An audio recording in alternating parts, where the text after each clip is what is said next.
Hello students. तो सबसे पहले आपको नमस्कार।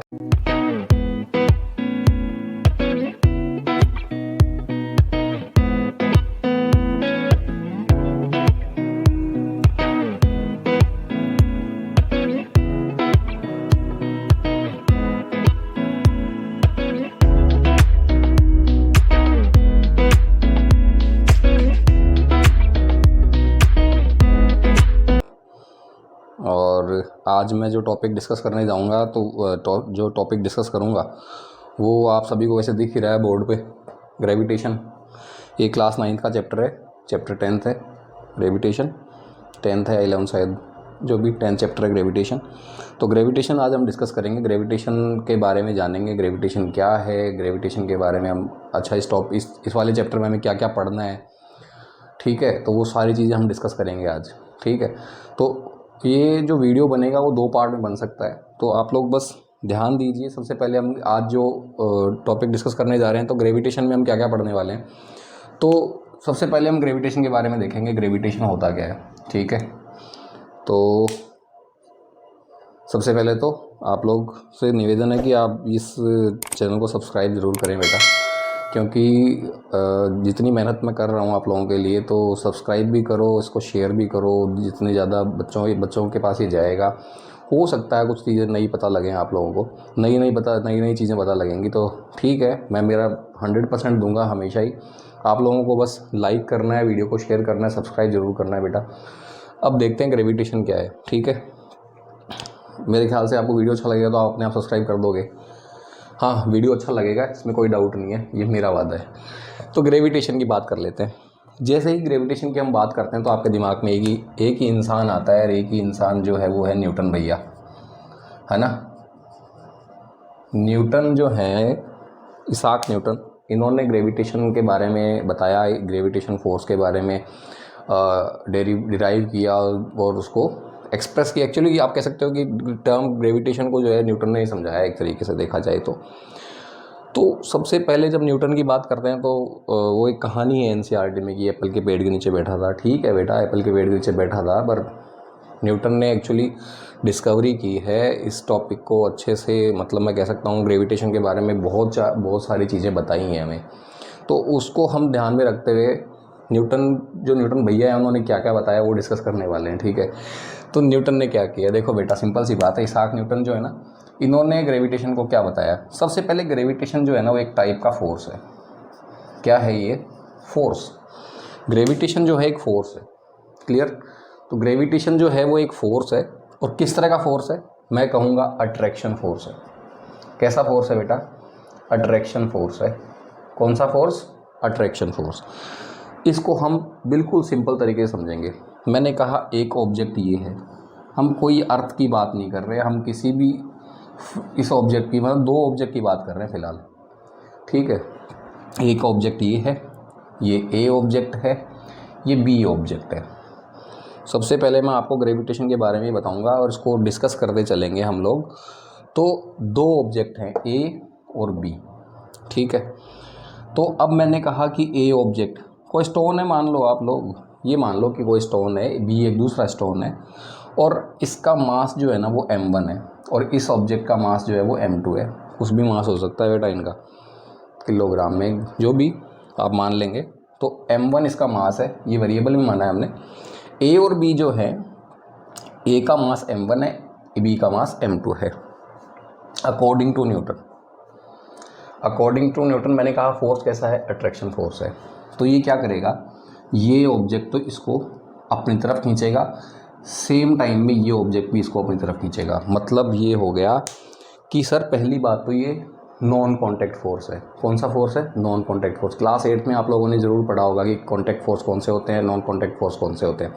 तो ग्रेविटेशन जो है वो कौन सा फोर्स है बेटा? नॉन कॉन्टैक्ट फोर्स है। कैसा फोर्स है? कौन सा फोर्स है? Non contact. कौन सा फोर्स है बेटा? नॉन कॉन्टैक्ट फोर्स है। इन दोनों के बीच में कोई कॉन्टैक्ट नहीं है, पर एक दूसरे को एक अपनी तरफ खींच रहे हैं ये, ठीक है। तो ए बी को खींच रहा है और बी ए को खींच रहा है।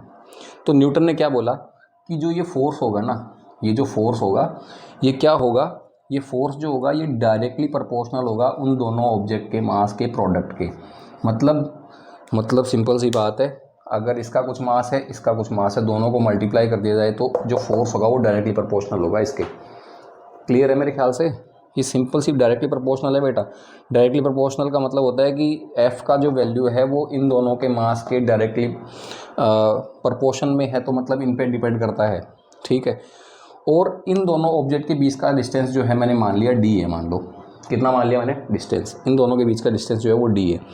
तो एफ़ जो है वो इन्वर्सली प्रोपोर्शनल है इन दोनों के बीच के डिस्टेंस का स्क्वायर। तो दो चीज़ मेरे सामने आती हैं। क्या क्या आती हैं? एक तो ये आता है कि सर ये जो है इन ऑब्जेक्ट का जो मास होगा उनका प्रोडक्ट जो होगा वो डायरेक्टली प्रोपोर्शनल होगा, और जो फोर्स होगा वो इन्वर्सली प्रोपोर्शनल होगा उन दोनों के बीच की जो डिस्टेंस है उसका स्क्वायर कर दिया जाए, और वो कैसा होगा? इन्वर्स में, इन्वर्सली प्रोपोर्शनल होगा। तो एक्चुअल में जो फोर्स है, इसको एक बार नोट डाउन करो तो कर लीजिए आप, पॉज करके इसको नोट डाउन कर लो आप, ठीक। इसको आगे और कैसे लिखा जाएगा? तो सिंपल सी बात है, मैंने अभी बताया आप लोगों को कि फोर्स जो है वो डायरेक्टली प्रोपोर्शनल है दोनों के मास के प्रोडक्ट के। एक ऑब्जेक्ट ये है, दूसरा ऑब्जेक्ट ये है, इन दोनों के बीच का डिस्टेंस जो है वो डी है, इसका मास m1 है, इसका मास m2 है, ठीक है। तो f जो है वो डायरेक्टली प्रोपोर्शनल है इन दोनों के प्रोडक्ट, इन दोनों के मास के प्रोडक्ट के, और इन्वर्सली प्रोपोर्शनल है इन दोनों के बीच में जो डिस्टेंस है उसका स्क्वायर कर दिया जाए। मतलब you can say F force is directly proportional to product of their masses. हम क्या कह सकते हैं यहाँ से? Force, gravitational force is directly proportional to product of their masses. दो ऑब्जेक्ट हैं, इन दोनों के मासेस के डायरेक्टली प्रोपोर्शनल होगा। और मैं कह सकता हूँ अगेन, जो फोर्स ऑफ ग्रेविटेशन है is inversely proportional to square of distance between them. इन दोनों के बीच में जितने भी डिस्टेंस होगी मीटर में, जो भी मीटर में, सेंटीमीटर में, किलोमीटर में, तो इन दोनों के बीच में जो डिस्टेंस होगी उसका स्क्वायर कर दिया जाए, उसको इन्वर्स में रख दिया जाए। तो मैं कुछ इस प्रकार लिखूंगा कि f जो होगा वो m1 into m2 divide by D square. तो इसी को हम कैसे लिख सकते हैं? तो ये f जो होगा वो यहाँ पे जो है g आ जाता है। मैं बताऊँगा अभी इसको आपको g के बारे में भी, ये g एक्चुअल में क्या है। आपको m1 m2 में तो कोई डाउट नहीं है, और डिस्टेंस में भी कोई डाउट नहीं है। ये डिस्टेंस तो इन दोनों के बीच की डिस्टेंस थी, ये मास जो है इन दोनों के मास थे। ये g जो है ना बेटा, ये g जो है ये है ग्रेविटेशनल कांस्टेंट। ये क्या है? Gravitational constant. ये ग्रेविटेशनल कांस्टेंट है, मतलब ये कांस्टेंट वैल्यू होती है। ये बेसिकली इसकी वैल्यू फिक्स होगी। इसकी वैल्यू होती है आपके पास में 6.67 इंटू 10 की पावर -11, और इसकी यूनिट होती है newton meter square, newton meter square पर केजी स्क्वायर इसकी यूनिट होती है, ठीक है। इसकी यूनिट पे मैं आपको निकालना सिखाऊंगा, बड़ी आसान है, कोई मुश्किल नहीं है। तो ग्रेविटेशनल कांस्टेंट की वैल्यू 6.67 इंटू 10 की पावर -11 न्यूटन मीटर स्क्वायर पर केजी स्क्वायर इसकी यूनिट होगी बेटा, ठीक है। तो एक्चुअल में ये जी जो होता है वो ग्रेविटेशनल कांस्टेंट होता है। एक स्मॉल जी भी होता है, ठीक है। हम फिलहाल कैपिटल जी की बात कर रहे हैं, तो कैपिटल जी जो है वो ग्रेविटेशनल कांस्टेंट होता है। इसकी वैल्यू ये होती है, ये कुछ कांस्टेंट वैल्यू है, फिक्स वैल्यू है इसकी, ठीक है। तो ये था आपका ये क्या था? ये आपका लॉ ऑफ ग्रेविटेशन है बेटा। ये आपका लॉ ऑफ ग्रेविटेशन है जो न्यूटन ने हमें दिया। किसने दिया है ये लॉ? न्यूटन भैया ने दिया है बेटा। न्यूटन भैया ने ये कहा कि फोर्स जो होता है वो डायरेक्टली प्रोपोर्शनल होता है उन दोनों ऑब्जेक्ट के मासेस के, और एफ जो है वो इन्वर्सली प्रोपोर्शनल होता है उन दोनों के बीच का जो डिस्टेंस है उसका स्क्वायर कर दिया जाए, इन्वर्सली प्रोपोर्शनल होगा, ठीक है। से ये एक्सप्रेशन हमारे सामने आएगा, डिराइव होकर हमारे पास ये वैल्यू बन जाएगी। इसी को कहा जाता है फोर्स ऑफ ग्रेविटेशन। और आप पूछोगे सर इसकी यूनिट क्या होगी, तो फोर्स किस में होता है, न्यूटन में होता है, तो बेसिकली इसकी यूनिट भी क्या हो जाएगी, न्यूटन हो जाएगी, क्योंकि फोर्स जो होता है उसकी यूनिट कितनी होती है बेटा, न्यूटन होती है। क्लियर है मेरे ख्याल से आप लोगों को? ठीक है, अब हम आगे डिस्कस कर लेते हैं कुछ थोड़ा सा और, वो आता है to find unit of capital ji.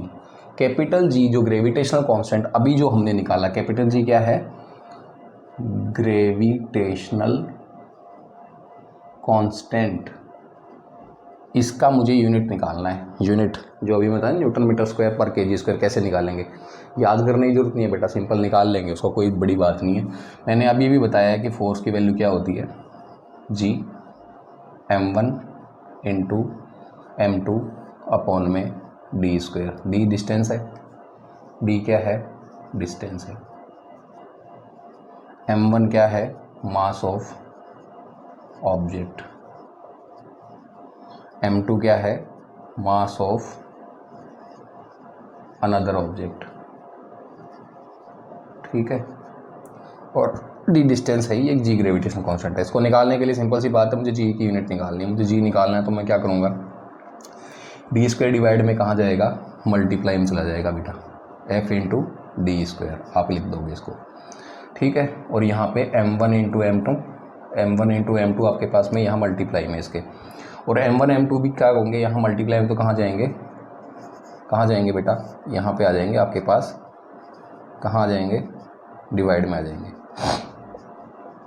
Clear है? तो जी की वैल्यू क्या हो गई, फोर्स मल्टीप्लाई बाय डिस्टेंस का स्क्वायर।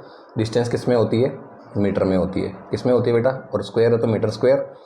फोर्स किस में होता है, ये न्यूटन में होता है। और मास किस में होता है, किलोग्राम में, तो किलोग्राम इंटू किलोग्राम। इसकी यूनिट निकाल रहे हैं हम जी की, है ना, तो जी की वैल्यू क्या हो जाएगी, न्यूटन मीटर स्क्वायर पर केजी इंटू केजी, मतलब केजी का स्क्वायर। ये किसकी यूनिट होगी बेटा, ग्रेविटेशनल कांस्टेंट की यूनिट। ये आपको निकालनी आनी चाहिए और आप निकाल भी सकते हैं। ठीक है, क्वेश्चन दे सकता है टीचर, कोई बड़ी बात नहीं है। जी की निकाल लेंगे यूनिट, सिंपल है, कोई मुश्किल लग रहा है मुझे बताओ, हमने सिंपली इसको डिराइव करके निकाल दिया। ठीक है, तो इसको पॉज करके आप नोट डाउन कर लीजिएगा। ये यूजेस क्या क्या हैं, इंपॉर्टेंस क्या है इसकी।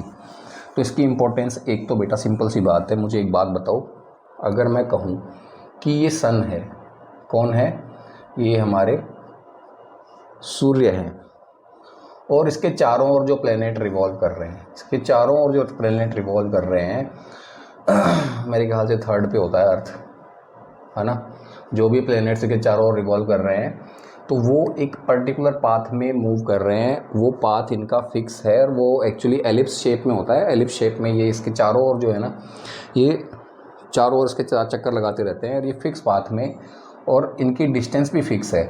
ये ग्रेविटेशन की वजह से ही है बेटा। ये किसकी वजह से है, ग्रेविटेशन की वजह से है। जितने भी प्लैनेट सन के चारों ओर रिवॉल्व कर रहे हैं वो सिर्फ और सिर्फ ग्रेविटेशन की वजह से। क्लियर? वो चांद मामा भी हमारे अर्थ का सैटेलाइट है। मान लो ये हमारी अर्थ है, ये धरती माँ है मेरी, धरती माँ, ओके। और जो मून है वो इसके चारों ओर चक्कर है, चंदा मामा, ओके। ये कौन है, मून है। अर्थ का नेचुरल सैटेलाइट है ये मून, और मून इसके ऑर्बिट के अंदर बिल्कुल पाथ में मूव कर रहा है, इसके चारों ओर मूव कर रहा है, रिवॉल्व कर रहा है, तो फिक्स पाथ में कर रहा है। और ये इसका नेचुरल सैटेलाइट है, ये भी ग्रेविटेशन की वजह से। मून जो है, अच्छा टाइड्स आते हैं आपने देखे होंगे वो भी। अच्छा एक चीज़ और, अर्थ के चारों ओर जो एटमॉस्फेयर है ना बेटा, एटमॉस्फेयर जो आपके बादल जो हैं, या एटमॉस्फेयर के अंदर हमारे जो भी पार्ट हो गए उसके, ऑक्सीजन है, नाइट्रोजन है, तो एटमॉस्फेयर जो है ना वो भी अर्थ के ग्रेविटेशन की वजह से ही होता है। आपको पता है बारिश होती है अर्थ पे, बारिश होती है ना, सावन का महीना चल रहा है अभी, है ना, तो ये पानी जो बारिश जो हो रही है ना, ये रेन गो अवे ये रेन जो है ना, ये अर्थ पे आके गिर रही है ना, तो वो भी ग्रेविटेशन की वजह से गिर रही है बेटा। मेरे ख्याल से आपको समझ में आ गया होगा कि अर्थ जो है वो हर ऑब्जेक्ट को अपनी तरफ खींचेगी। अच्छा एक चीज़ और थी, मैं बीच में देखो इसमें मैं भूल गया थोड़ा सा आपको एक चीज़ को बताना। मैंने कहा था कि ये ऑब्जेक्ट m1 है और ये ऑब्जेक्ट m2 है, तो आपका